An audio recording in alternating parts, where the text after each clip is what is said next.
Lore Together is proud to be part of the Boss Rush Games Network. Feel free to find out more at bossrushgames.com/network.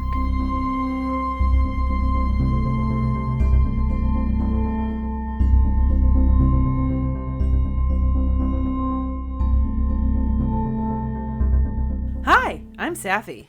And I'm Mystic. And this is Lore Together. This is the podcast where a husband and wife team go over all the storytelling, world building, and characters in video games. Because it's what we like to do together. We lore together.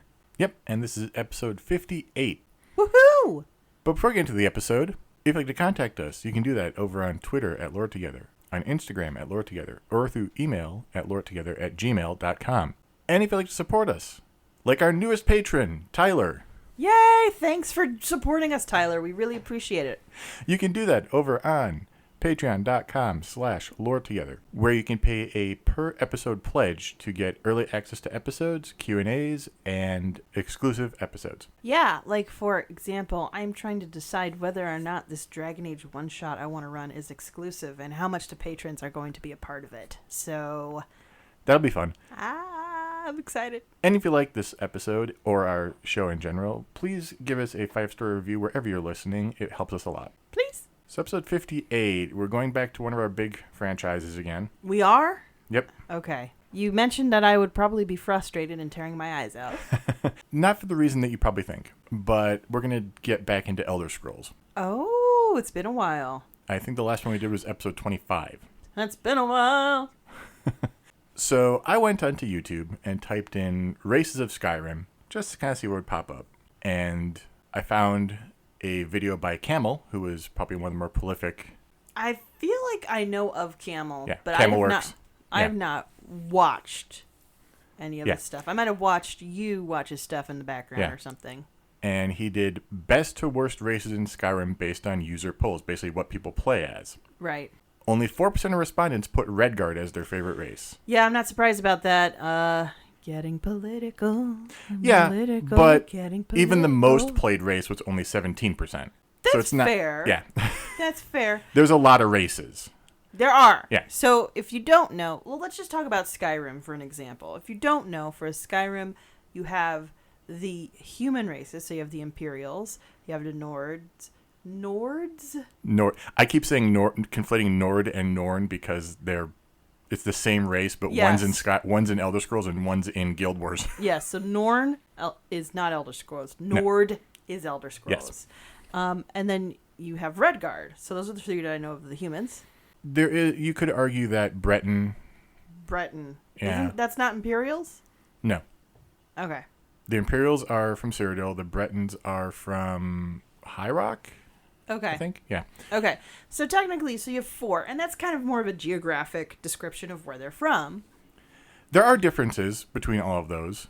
Well, generally just like a confluence of like similar genetic stuff. The same reason why, America's an outlier in this, but, people from Norway will look pretty similar. People from Ethiopia are going to look pretty similar. People from Laos are going to look pretty similar. The reasons like that. Like, that's just going to be it. Yes, but also within Elder Scrolls, because of the fantasy setting, each of those races also has actual differences to them. Well, yeah, and that's video game logic, yeah. not real world logic. Let's keep that very clear, everybody. Right. So that's the humans. So, and again, there's those differences. Then you have the elves, which have very significant differences more than just based on geographic location and, everybody having similar features. There's the high elves, Altmer. You have the wood elves or Bosmer. the Bosmer. And then you finally have the dark elves. The Dunmer. And there's very specific reasons why all 3 of them are very different. You also have the Orsmer, which are the orcs. You have the Dwemer, which are the dwarves. Basically, there's men and mer. Yes. And then there's beast folk. Yeah, and then beast folk, which will include, of course, Khajiit. Yeah. Who have wares for coin. And then you also have Argonians. Yeah. So those are, and so it's a very wide breadth of races.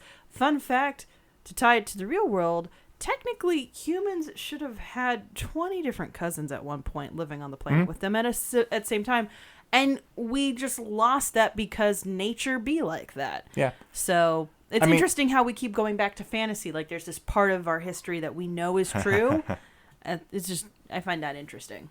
So I did see another video by Sergeant Ginlim Ho naming Redguards as the most disrespected race in Skyrim.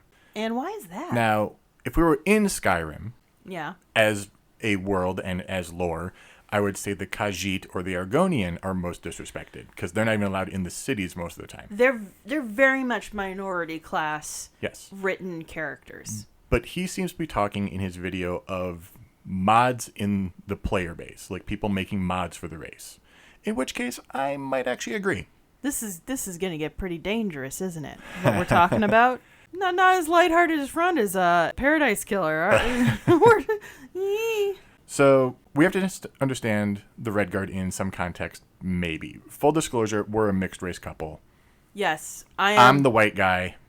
So talking about the issues of race is difficult, especially in a public setting like this. And I, the black woman with passing privilege, will definitely try to be very aware of when we need to shut up.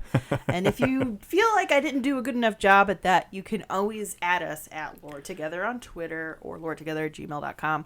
I'm happy to have a civil discussion. Right. So there was something interesting here given when this was all written and created in the 90s. Yes. So Michael Kirkbride was the writer on a lot of Elder Scrolls lore way back. Like I think he was from the beginning up to Oblivion. Okay. Maybe even the DLCs for Oblivion. So that's like what, 15, 20 years worth of creative. Yeah. Okay. And he's continued creating non-canon stuff after as well. Interesting. Yeah. Wow. And he wrote a lot of the Redguard stuff.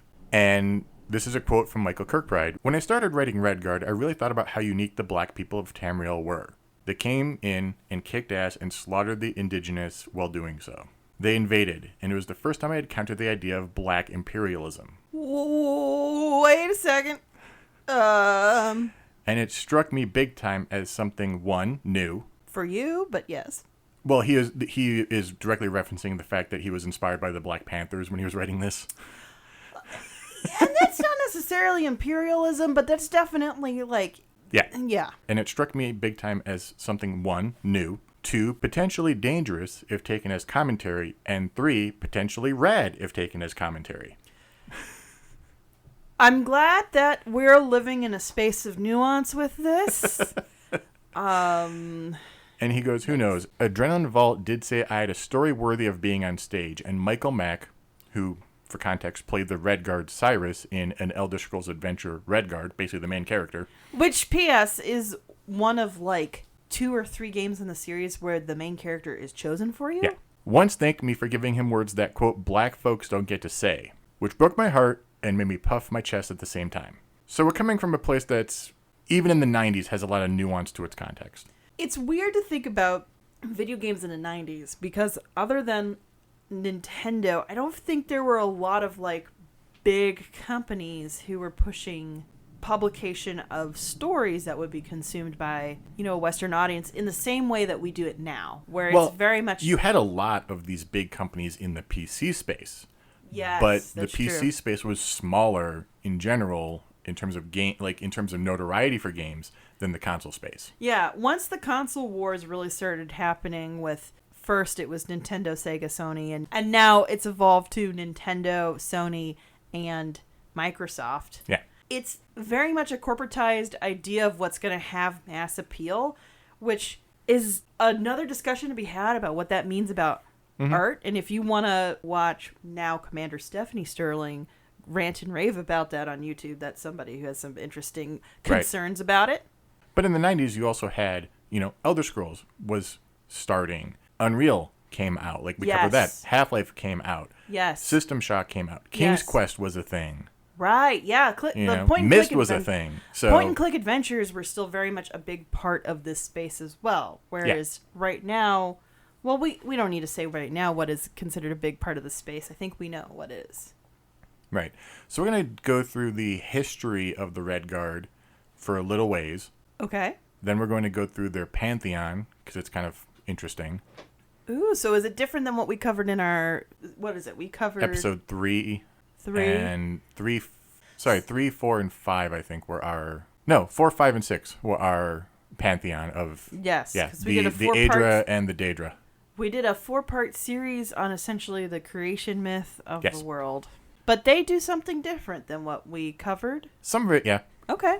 Interesting. And then after we go through the pantheon, we'll go swinging back to continuing their history, and there's kind of a reason why. Okay. Yeah. Cool. So the Redguards, boilerplate thing, are a race of humans who hail from the lost continent of Yokuda and now reside primarily in the province of Hammerfell. Yes. Okay? The origins of Yokuda is largely derived from ancient myth and legend. Okay. I'm going to accidentally call them the Yakuza, and I do apologize.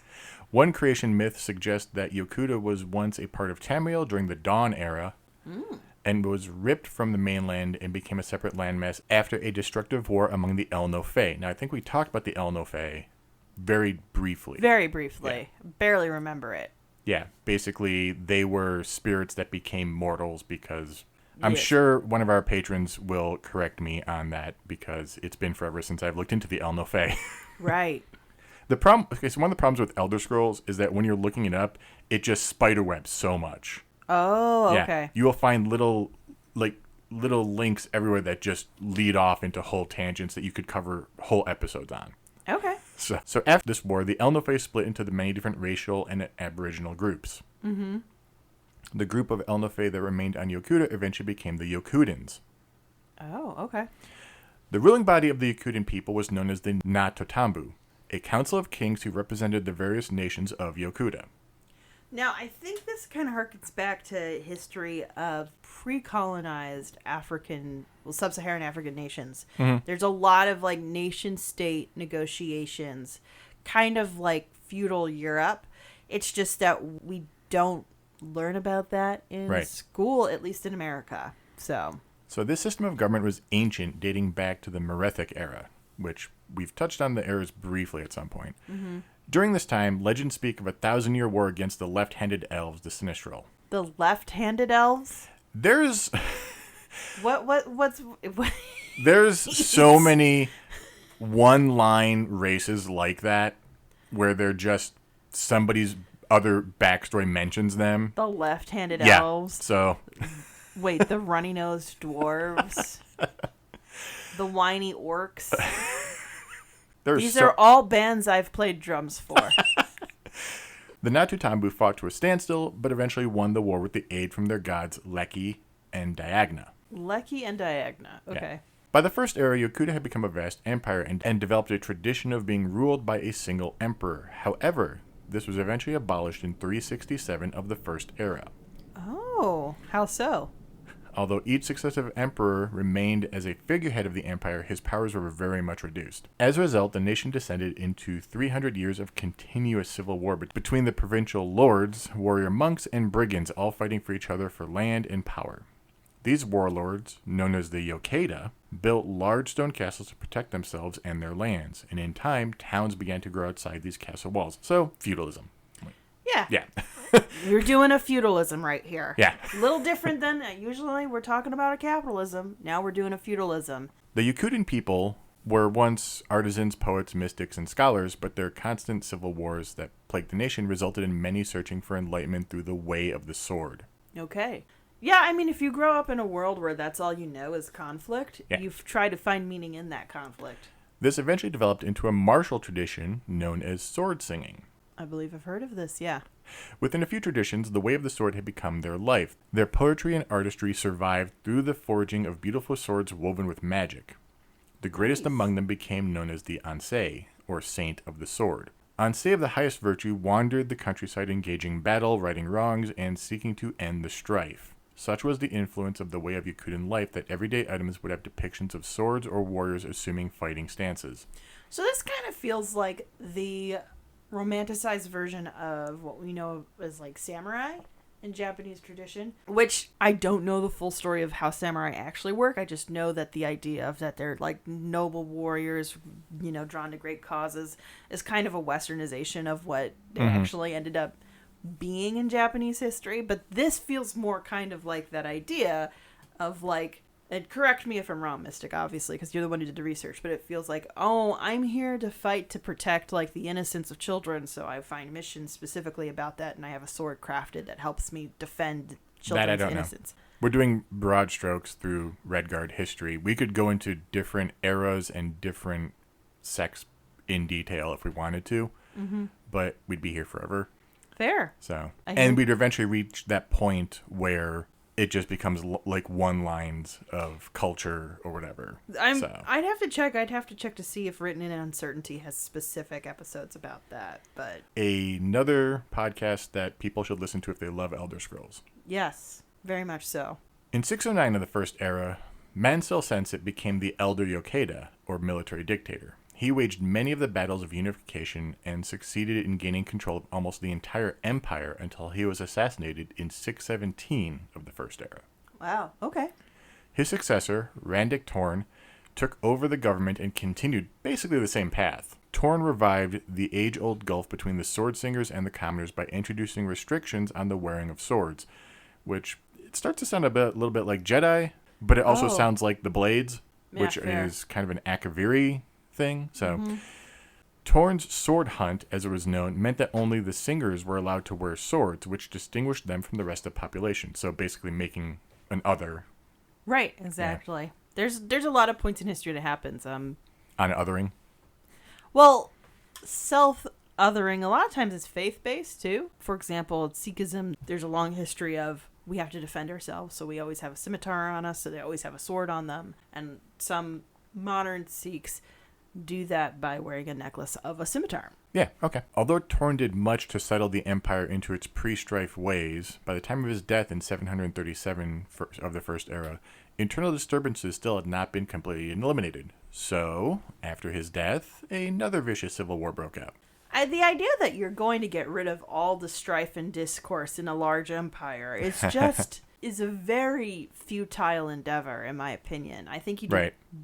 I hate to say it, but I think if you're going to be somebody who's going to have an absolute power head, you got to do some subterfuge and some spying, which right. I hate saying that. In the chaotic aftermath, Emperor Hira rose to power and attempted to wrestle control of the empire from the people by exterminating the sword singers. Whoa! Hey, wait a second. The singers were few in number but rebelled against the persecution. This conflict became known as the War of the Singers. In 780 of the First Era, it came to a climax at the foot of Hatu Mountain, where Frandar Hunding's army of singers crushed the Emperor's forces. Okay, so you say it's the War of the Singers, and why do I suddenly see on a mountaintop just like a barbershop quartet using like sonic abilities? Why are we putting barbershop quartets and everything? If you miss our live streams on Thursdays, we've decided that Skies of Arcadia has a barbershop. What was it? The barbershop quartet? Yeah. With, I think it was, I can't remember the characters who are in it at the moment, but yeah. The Blue Rogues have a barbershop quartet. Okay. So, yeah, check our episode 1 of our Skies of Arcadia Let's Play. Well, cheated Let's Play. Following the victory, Frandar and his army left Yokuda on a flotilla of ships and began their great migration across the Eltharic Ocean to Hammerfell. This marked the first of 4 documented migrations of the Ragada, or Warrior Wave. Warrior Wave? Yeah.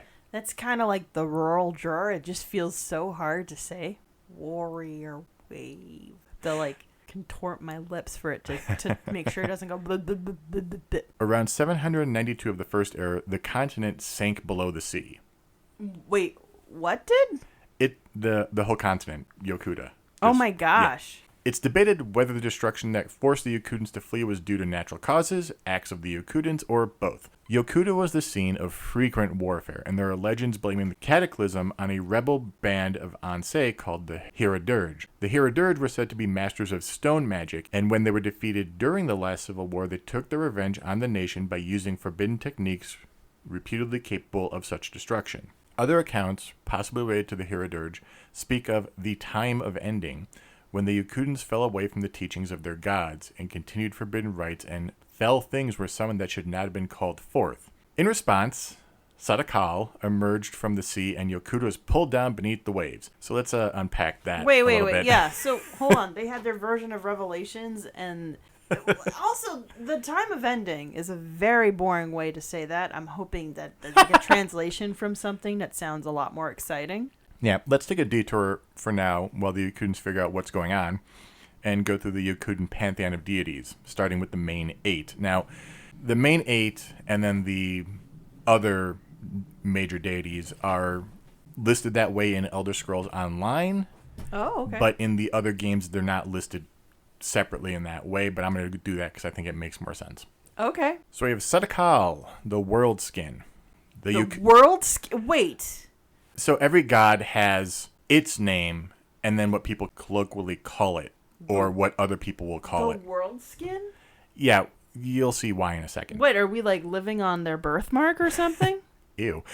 Setakal is the Yokudan God of everything, a fusion of the concepts of Anu and Padme, which you may remember from episode 3 way back when. Oh my gosh, kind of, sort of, what the heck? I don't know. Basically, Setakal is like the Nords' Alduin. Alduin being the main antagonist of Skyrim. Yeah. Who destroys one world to begin the next. So, right. not evil, but It's serving the purpose. It's like the circle of life. Yeah, that kind of stuff. Yeah. In Yokudan mythology, Setakal had done and still does this many times over, a cycle which prompted the birth of spirits that could survive the transition. These spirits ultimately became the Yokudan Pantheon. No, this is the Matrix, and we're talking about the people who restart the world after the robots have to restart everything. This is literally now I haven't watched the newest Matrix movie, I have not either. so maybe I don't know something that used to be true that isn't true anymore, but like I'm just saying. Next, we have Ruptga. Ruptga? Chief deity of the Yokudan Pantheon, Ruptga, Ruptga, more commonly called Tall Papa. No. Somebody was making a freaking Biggie Smalls reference. What? This is not clever. No. I love it when you call me Tall Papa. No, it doesn't. No. Why would you do that? No. I don't know if it's a Biggie Smalls reference. To me, it sounded more like harking back to stereotypical voodooism, which is Haitian, I believe. Yeah. I'm still not okay with it. It's a weird name. Tall Papa? Yeah, but Feels like you come from a culture where you have more than one father. Every family. oh, more like a communal thing. Yeah. Okay, maybe. Kind of like if we had more like a matriarchal society and like women could, if there was like I mean, polyandry. the chief goddess, Yeah. it has multiple husbands, so Okay. Yeah. Okay. Maybe this is starting to make more sense in my head now. Yeah. So I'm gonna say Tall Papa because it's much easier than Ruptga. I'm still gonna think you mean to say Big Papa every single Big time. Papa. Tall Papa was the first god to figure out how to survive the hunger of Setakal. Following his lead, the others learned the walkabout, or a process by which they can persist beyond one lifetime. To me, it sounds a bit like Paradise Killer. That's exactly where my brain was going to as well. Oh no, these gods we worship are kind of jerks. Let's figure out a way to just get through it all. Tall Papa set the stars in the sky to show lesser spirits how to do this as well. Oh, okay. When there are too many spirits to keep track of, though, Tall Papa creates a helper out of the dead skin of past worlds. Ew. This helper is Sep, who later creates the world of mortals. So we're like dead snake skin world? Next up is Tuwhacca. Okay. I think that's how it's pronounced. Tuwhacca. If we pronounce it wrong, we really apologize. It's a fictional deity. I'm fine with mispronouncing it. We're working with it the best we can. Well, Yeah. I mean, like, if you respect the fiction, you try to pronounce it as best as you can. The Yokudan God of Souls. Tuwhacca, before the creation of the world, was the god of nobody really cares. Literally, that's... The god of nobody really cares? Didn't care, had no purpose, was just there. When This is an insult that I need to craft. And Funo's like, I'm sorry that you've made me Tuwhacca, the god of nobody cares. When Tall Papa undertook the creation of the Walkabout, Tuwhacca found a purpose. He became the caretaker of the far shores and continues to help Redguards find their way into the afterlife. Oh, okay, so it's kind of like, I don't want to say it's like Hades because Hades like maintained it, but essentially like in Greek mythology where you go and you have to gain passage across the ocean. Well, he's the caretaker of the far shore, so he is actually like over their version of, like, every race has its own version of what the afterlife is. Right. So the one you don't want to end up in is the Soul Karen. The what? The Soul Karen. It's basically when you get, it's in the DLC, when you get soul trapped, your soul goes to the Soul Karen for eternity. Whoa, wait. Yeah, yeah, it's pretty dark and a pretty weird place. Next up is Zet, god of farms, who is the Yokudan god of agriculture, who renounced his father after the world was created, which is why Tall Papa makes it so hard to grow food. Wait, repeat what? I missed what you just said. What? Zet renounced his father, Tall Papa, after the world was created. Oh, okay. Which is why Tall Papa makes it so hard to grow food, because the god of farms renounced him. Like, is this them trying to explain why they're in like a desert area? Yeah, pretty much. Tall Papa said, I don't like you anymore. Have some sand. Now we have Morwa, Morwha, Morwa? I'd go with that, sure. Yokudan fertility goddess, fundamental deity of the Yokudan Pantheon, and a favorite of Tall Papa's wives. Okay. Still worshipped in various areas of Hammerfell, including Stros Mackay, Morwa is always portrayed as four-armed so that she can grab more husbands. So we're definitely into a... That's like a polyamory situation going on. So Tall Papa has multiple wives. She has multiple husbands. She is like collecting husbands like Pokemon. I'm like, I don't know how you justify. How do you keep up with that? Like, mad respect for people who could be in, plural relationships just because it's hard to share in general. Yeah. But like, if you're genuinely having a relationship with like 20 people, how? You can't. That's so much work. It's like, how do you maintain all those relationships? Jeez. Next up is Tava, Yokudan spirit of the air. Tava is most famous for leading the Yokudans to the Isle of Hern after the destruction of their homeland. We'll get to there.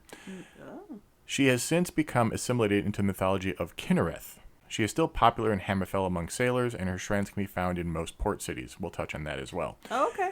Ansi, the war god. Notable warrior god of the Yokudan Ragada, Ansi's taught mankind how to pull their knives into swords, which sounds really cool. Pull their knives into swords. It's like, hey, guys, you see the short thing? Just if you tickle it a little bit and tug. I am not going to touch that joke. Diagna, Orcalic god of the sideways blade. Did she make them wide? Did she tell you how to make your swords wider? No. So this is literally in the book. It's called the hoary thuggish cult of Redguards. Wait, I'm sorry. What? I thought we were a family-friendly podcast. What is this? Hoary, Hoary, basically means like ancient or whatever. Oh, yeah. I learned a new word. So did I. And I actually had to study for the SAT. You think I'd know all the words I need to by now? You don't need to know that one. You're right. I really don't. This is probably one of the few times you will ever hear it, if the only time. Definitely not reading any ancient text anytime soon, so yeah, I'm pretty sure. They originated during the 27 snake folk slaughter. Oh, wait, excuse me, what? I have literally no idea. I looked for it for a while and could not find anything beyond the name. 27 Snake Folk Slaughter. This sounds like a concept album that I want to listen to. Diagna was an avatar of the Hunding, the Yokudan god of the Make Way. We'll get to that in a minute. Oh my gosh, these names are... That's just the weird speech pattern of it all for somebody who speaks English. It's just like, Basically an avatar that achieved permanence. Oh, okay. He was instrumental to the defeat of the left-handed elves, which we talked about before, and he brought orichalc weapons to the Yokudan people to win the fight. In Tamriel, he led a very tight-knit group of followers against the orcs of Orsinium during the height of their ancient power. Oh, okay. So he's all over the place, it sounds like. And now we have a couple additional deities with significant Redguard cults. This is the Imperial writer saying this, not me. Right. Leki, saint of the spirit sword, daughter of Tall Papa. Leki is the goddess of aberrant swordsmanship. The Natotambu of Yokuda warred to a standstill during the Murthic era to decide who would lead the charge against the left-handed elves. Their swords masters, though, were so skilled in the best-known cuts as to be matched evenly. What, is this a deli? The best-known cuts? What is this? I think it's more like styles. Oh, okay. Leki introduced the ephemeral feint. Afterwards, a victor emerged in the war with the Aldmer began. So, of aberrant swords. Swordsmanship, yeah. So So basically, average. like, so ridiculously good or ridiculously weird that it's better. It's weird. So unusually originally skilled. Yeah. It sounds like. The Hunding, the make-way god. Yokudan spirits of perseverance over infidels. Uh-oh. The Hunding has historically materialized whenever the Redguards need to make way for their people. In Tamriel history, this has only happened twice, in the First Era during the Regatta invasion. Hunding, not to be confused with a humdinger.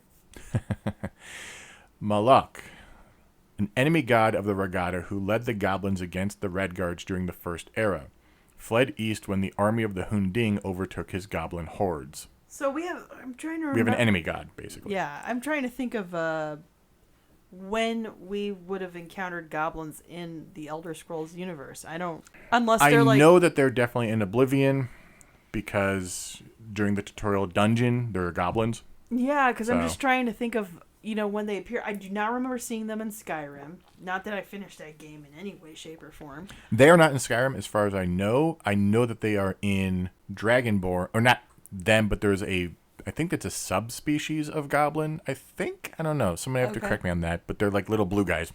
Okay. I can't remember their name, though. And finally, we have Sep, Yokudan version of Lorkhan.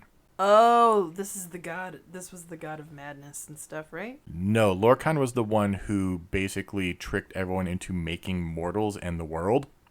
Okay, Lorkhan. Yeah. Yes, okay. Yes. Well, isn't that the guy who basically took the skin shedding and was like, haha, we have mortals now. Sep is born when Talpapa creates someone to help him regulate the spirit trade, as we talked about. Sep, though, is driven crazy by the hunger of Sadakal, basically this thing that happens to all the spirits, and he convinces some of the gods to help him make an easier alternative to the walkabout. This, of course, is the world as we know it, of Nirn, Tamriel, and all that. So the world was made as a shortcut? Yeah, which kind of is what happened to Lorkhan in a weird way, too. And the spirits who followed Sep became trapped here to live out their lives as mortals. Sep is punished by Talpapa for his transgressions, but his hunger lives on as a void in the stars, a non-space that tries to upset mortal entry to the far shores. So basically the vast expanse that is the space above us is fighting our journey to a proper afterlife? Yeah. So essentially... That's my take on it, yeah. So essentially he is the existential threat to every Redguard? After all this, so Yokuda goes beneath the waves for some reason. Although some people claim it's still there. It depends on your interpretation. Oh, is this like Atlantis? Yeah, kind of. The surviving Yokudans sailed to the east and settled in Valenfell, the Dwemer name for the region, which would later become known as Hammerfell. Right. Was that like a rough pronunciation? I mean, a rough translation, I should say? I don't know. Most of these refugees would stay on the island of Hern, but a group of warrior Yokudans known as the Regatta traveled to the mainland in 808 of the First Era and swept across the country to claim as much land as they could, slaughtering or enslaving the local beast folk and Nedic tribes. Well, that's doing a colonialism. Yeah. Eventually, the new Natotambu left the island of Hern and made their place in Hammerfell after the Regatta drove off the Orsamar. The name Redguard originates from Regatta. It's kind of like a... Oh, okay. Yeah. You can see the connection. Right. At first, this newcomers did not open up to the rest of Tamrielic culture. They kept their Yokudan language intact and refused to trade with neighboring societies. Only when the Redguards and the Britons found a common enemy in the Orcs of Orsinium did they begin open trade with High Rock. Oh. In the 950 of the First Era, the siege of Orsinium began with an outcome of Redguard and Breton victory. Their language was eventually replaced because of the need to easily communicate with trading partners and create treaties, but the language was still spoken by some. Now we get to the Second Era. Over time, Redguard society split into two factions: the Crowns, who followed the royal Natotambu and strove to hold on to the traditions of Yokudan culture, and the Forebears, descendants of the Regatta who wished to fully assimilate into Tamriel for the purpose of commerce and politics. Okay, so we have those who want to remember their roots and those who want to succeed in the world they find themselves, Right. Essentially trying to conquer. So guess what happened? Civil War? Yep. Civil War broke out, and in 864 of the Second Era, the Redguard king Thasad II was killed. His son, Ator, would go on to lead the crown's effort, but ultimately the Imperial-backed Forebears won. Hammerfell absorbed into the Septim Empire, although some concessions were made after a successful revolt in Stros Mackay. Okay, so essentially the people who wanted to assimilate to the culture they found themselves in. And everyone else go pound sand. No. Yes, everything that your ancestors did is now completely inconvenient. No. Bye. Redguard society remained split for a vast amount of time, with the northern parts of Hammerfell keeping with Yokudan traditions, dress, and personality, and the southern parts tending to be more open to the rest of Tamriel culture. Now, the Crown Pantheon includes all the gods we just talked about. Right. But the Forebearer belief system includes several of the 9 divines recognized by the other cultures, Akatosh, Julianos, Debella, and Stendar. However, it is often unclear if they have the same belief of these deities that the others possess. Right, like the same origins of where they come from and everything like that? More like they tend to conflate everything, which makes sense. There's a lot of, things match up between all the different religions that it's like, oh, these are all the same beings, just different beliefs behind them. Oh, okay. That's not a 100% true statement, but there's enough that kind of match up that you can say, like, oh, these are all this, these are all this, these are all this. Right. It's just, it changes based on your race. Right. But they often use a name of one of the divines when referencing a Yokudan deity. For instance, they continue to venerate the bird god Tava, a favorite among their sailors, as we mentioned, but they have been known to call her Kinnereth. Ah, okay. Similarly, they may refer to Tuwaka as Arke, Zet as Zenithar, and the form of fertility goddess Morwa as Mara. You can see that there's definitely a lot of interplay there. Mm-hmm. Now we get to the Third Era. In 249 of the Third Era, a pretender to the Cameron throne called the Cameron Usurper freed Valenwood of Septim Empire control. We're taking a little bit of a detour for a second. Right. After gaining control of Valenwood, the Cameron Usurper marched northward, seizing control of any land he could conquer. In 253 of the Third Era, the Redguard cities of Rahad and Teneth sent a call for help to Elenhir, to the north, that went unanswered because of the tension that still existed between the crowns and the forebears. Yeah, of course. That's some stuff that's hard to lose. Yeah. The reign of the Cameron Usurper ended in 267 of the Third Era after his defeat. It should be noted that because their pleas for aid went ignored, forebear cities would not aid crown cities that were overrun by Nords during the War of Bendermach around the time of 397 of the Third Era. Oh. So a lot of tension still going. Mm-hmm. Redguards of Eastern Hammerfell held a grudge against the Nords of Skyrim and continued to try to regain land lost during the War of Bendermach throughout the end of the Third Era, but to no avail. Then we get to the War of Bettany, a land dispute over the island of Bettany between the Bretons of Daggerfall and the Redguards of Sentinel. Okay. Which saw the death of the King of Sentinel, King Cameron, in 403 of the Third Era. The aftermath of the war left tension between the Redguards and the Bretons in the Iliac Bay area.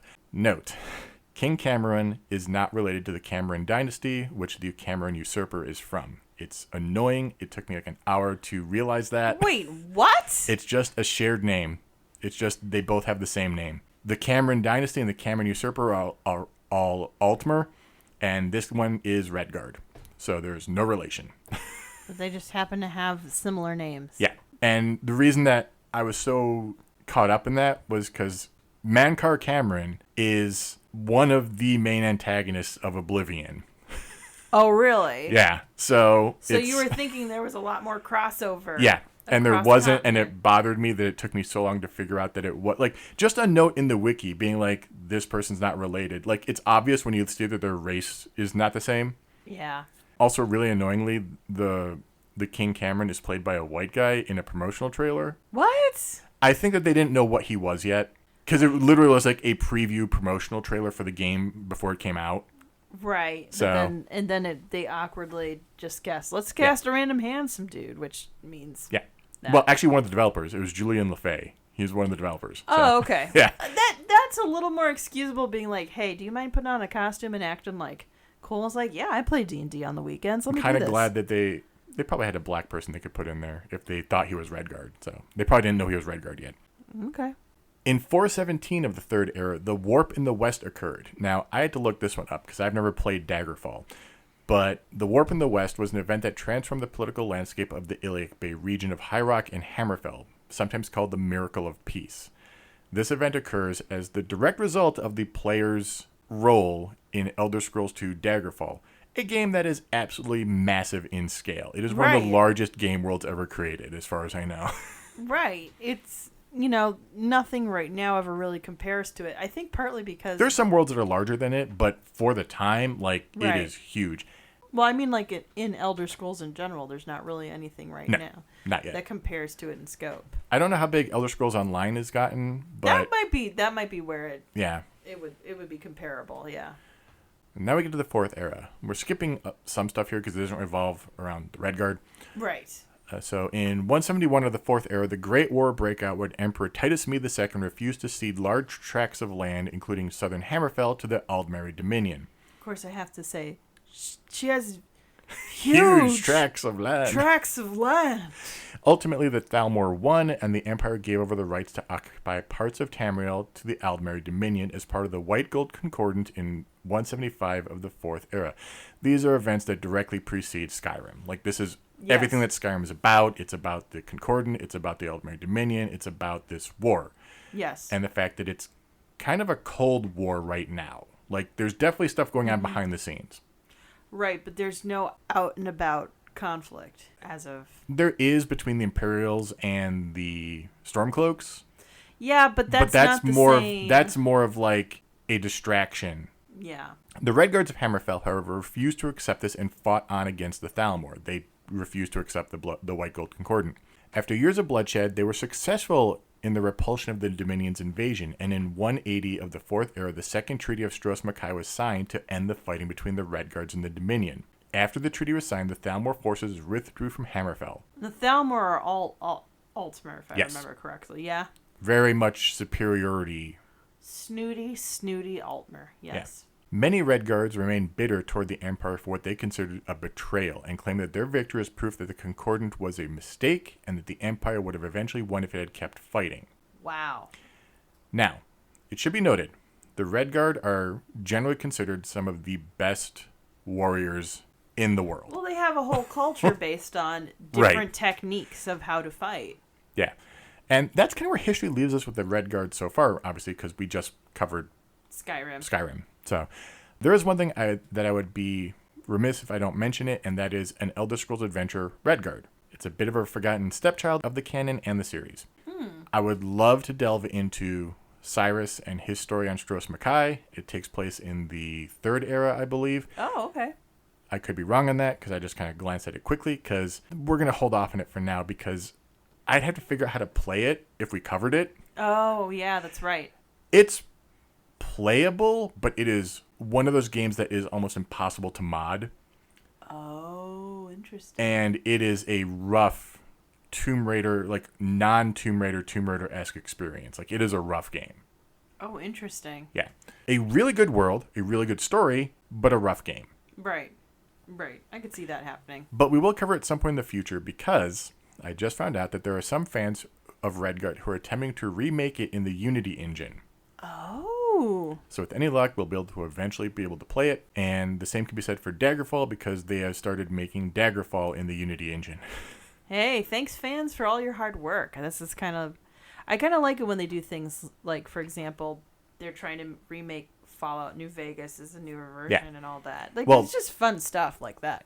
I mean, if we're sticking to Elder Scrolls, they have Skywind and Skyblivion, which are both remaking those two games, Morrowind and Oblivion, in Skyrim. Yes. So I have no idea how far those are. They are massive undertakings. So They are, but it's sometimes... The one that's probably closest is probably Skyblivion, I would say. Yeah, and those labors of love I have a lot of respect for. I mean, it's essentially... You're essentially saying, I love this game so much, I want to make it the best. Again, yeah. Make it again, but prettier. And that's kind of what I have. I kind of want to do this for when we get to other races. I think I'll do the same format. Yeah, the history of everything that's going on with them. And I think it's easiest to do that with the human races because, again, they're all very location-based when it comes to who they are. So the Redguard essentially had to escape an island nation to become part of Tamriel. I don't know what I would cover next. It's going to be a while before we get back to Elder Scrolls, but I don't want to do, 20, almost 30 episodes now? Over 30 episodes. Right. So, yeah, let's do it sometime in the future, but not as far in the future. Yeah, we'll space it out so that way we are not going to get bored. And, of course, we're limiting as many two-parters we have, so... What's the last two-parter we had? I think the last two-parter we had was Just Cause, which is a funny one to have a two-parter No, on, I think it was Nuka-Cola. Did I Yeah, do Nuka-Cola yeah. after that? Yeah. I think just after that. Like, not long after that. Yeah, I think there might have been an episode or two, and then it was Nuka-Cola. Yep. Yeah, that's what we have for now. Oh my gosh. That was, at the beginning, I was a little apprehensive, but this seems like a really cool, well-written history for these people. And as much as the name Tall Papa annoys me, I can roll with it. I really can. I think there's definitely care taken. There's definitely some memey stuff in there, and there's definitely some cringy stuff in there. I'm sure. But again, not for the 90s, it's remarkably diverse and progressive in its like the research. history you were just reciting felt like a history that was just, they weren't trying to put a square peg in a round hole when it came to that history. It was pretty well thought out. So at least they got the basic underlying themes of that culture down without it being too cringy. Yeah. And hopefully they get a bit more respect. Hopefully. Yeah. If you've played a Redguard, please let us know. You can add us at Lore Together. I've played quite a few, actually. I don't play They as have much curved as you swords. have. I did play a fighter Redguard, though, because I wanted to. I tend towards the beast races because I do feel that it's more fun to play someone who is literally an outsider, like they're not allowed into the city even. Yeah, so I had 3 different characters for when I did Skyrim, which, to be honest, is really the only one I've actually played. You didn't like Oblivion, so... No, I couldn't get into Oblivion. I started with a Khajiit, then I had a Redguard, and then I also had a Dark Elf, and I have to say, the Dark Elf was the one that I liked playing the most. See, now I'm actually trying to wonder, what do we play for this episode? Because obviously, Redguard would be the obvious one to do, but we didn't cover the game itself. Right. We're gonna have to let you guys think about it. We may have to jump into online, because online you can start in Strauss Mackay. Ooh, I've never had a character in the Elder Scrolls Online. We'll look into that. Well, keep an eye out at Lore Together. We'll let you know what we're doing on that live stream. But catch us on Thursdays when we're not playing the game that we just covered on the last episode. We're playing Skies of Arcadia. For probably in the next 10 episodes that are not. We might not. Yeah. We could be playing that for the rest of this year at this point. Like, who knows? But we're having a fun time making our own headcanon of barbershop quartets.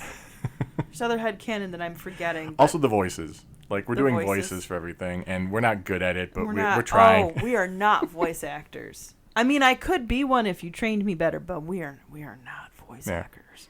But anyway, we'll leave it there. Thank you, guys. Thanks. Catch you next time. Bye. Bye.